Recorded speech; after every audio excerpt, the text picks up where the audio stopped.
Origin Summer Preview with the Dice Tower. In this series, we look at recently released and upcoming games for Summer 2014. And now, recorded live at Origins 2014, here's your host, Tom Vassell.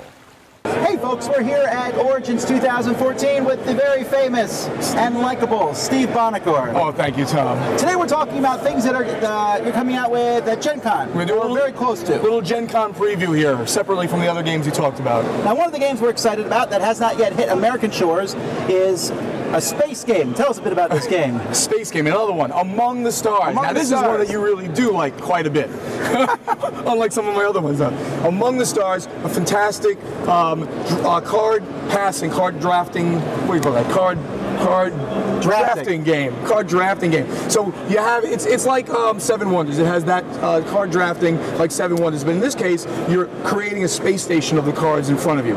And the spatial orientation of the cards is what's important. And you're going to score victory points based on that. So that's going to be one of our premieres at Gen Con.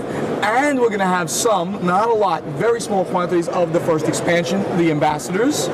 And we're going to have something of the second expansion in very small quantity, the promos. So if you're interested in these games, I would say rush over to the Stronghold games booth because there's not that many of them. And this is pretty much unchanged from the European release? Identical, 100%. Same box, same everything. We're printing together. That's what I'll tip you. What else are we going to see? What else are we going to see? We're also going to see the expansion for Space Cadets Dice Duel called Die Fighter.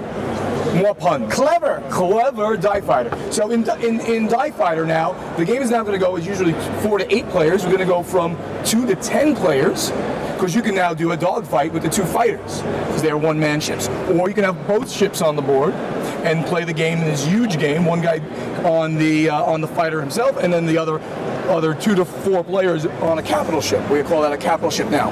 Dog fighting and fighting it out until both ships are destroyed. So it's going to be a big, crazy game. As you know, Dice Duel has been very big for me, and it's just doing fantastically, and this is just going to add more excitement to that game.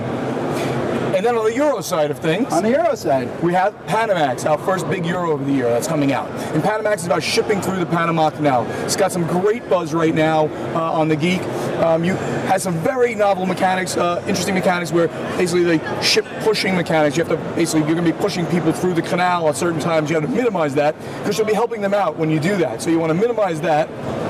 And there's action dice selection in the game. Really interesting mechanics. Medium to heavyweight Euro, but it's got some beautiful artwork. It's by the designers of last year's. Gosh, now I'm forgetting. It was Madeira. By the designers of Madeira, which was a big game last year. All right.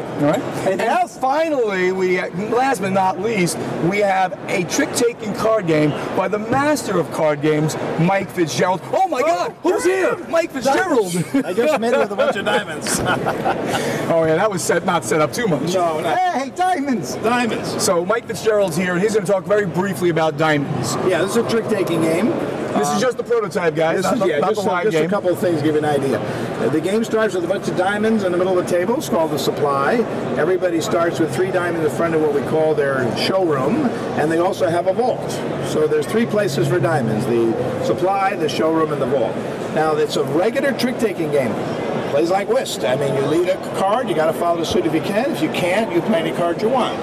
The difference in this game is that each of the suits has a suit action.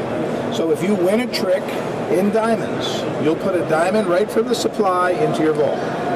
If you win a trick in hearts, you put a diamond from the supply to your reserve.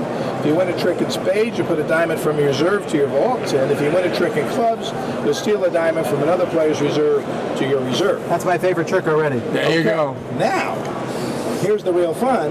When you can't follow the suit red, you choose a card to play. Whatever that suit is, you get this action immediately of that suit that you have discarded. So let's set up a quick example.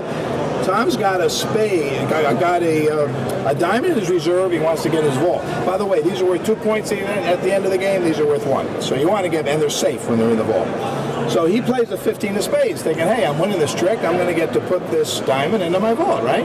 Right. But Steve is out of spades. And I don't like Tom. Right. So he's going to play a club. Well, I'll take that, thank you. And by the time you win the trick, you have no diamond to put into your supply. So well-timed clubs. That's why I don't play games. Now, at the end of the whole round, when all the tricks are done, you add up, you look at the cards that you've taken, and who's ever taken the most diamonds gets the diamond action again.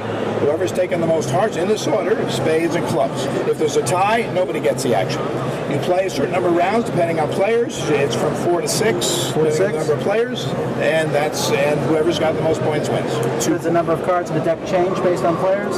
There are two ways to play the game. The way I like to play, and the base game, is it's a 60-card deck, 1 to 15, and the 4 suits. I always play with this size. So if I'm playing with 2 players, I deal 20 cards. Each player gets 10, and there's 40 cards you don't know. And then with 2 players, what makes a great 2-player game, you play 2 cards to the trick. So you can lead a diamond, the other guy plays a diamond, but that was your last diamond. Now you get to play maybe a spade or a club or a heart to do that action too. And then when they play, you might win the trick and get the extra action. So a very nice little 2-player game as well. Now the other way to play is to thin the deck out, take out, and it's in the rule book how many depending on the number of players, and it's called perfect diamonds because every card will be in every hand. So if you're playing with 6 players, that's the way it is anyway. You're going to play with 5, you take out a few 15s or whatever, 14s, and deal the rest. So you might even have more than 10 cards. But that's called perfect diamonds, and I find, more serious gamers prefer that. Because the information is perfect, right? Yes, I like this game is all about the imbalance of suit distribution as far as the fun factor for me. So I like the fact that you don't know how many diamonds are really going to be in there and stuff. So there's 2 ways to play that. When's this coming out then? This will also be at Gen Con for purchase, and it'll hit the streets slightly thereafter, like in late August or September. Will you be at Gen Con? I will be at Gen Con. You'll sign people's copies? I will sign people's copy. I will be playing. And you'll steal the diamonds from people? I'll be stealing diamonds. Engelstein will be there too, and he'll be signing his copies of Die Fighter as well. So we'll have a lot of Andy Parks will be there. We'll have lots of designers hanging out in the booth, signing copies and playing games. Stronghold will be the place to be. Yeah, there we go. All right, thank you, gentlemen. Look forward to seeing you at Gen Con. Appreciate it. Bye-bye, guys.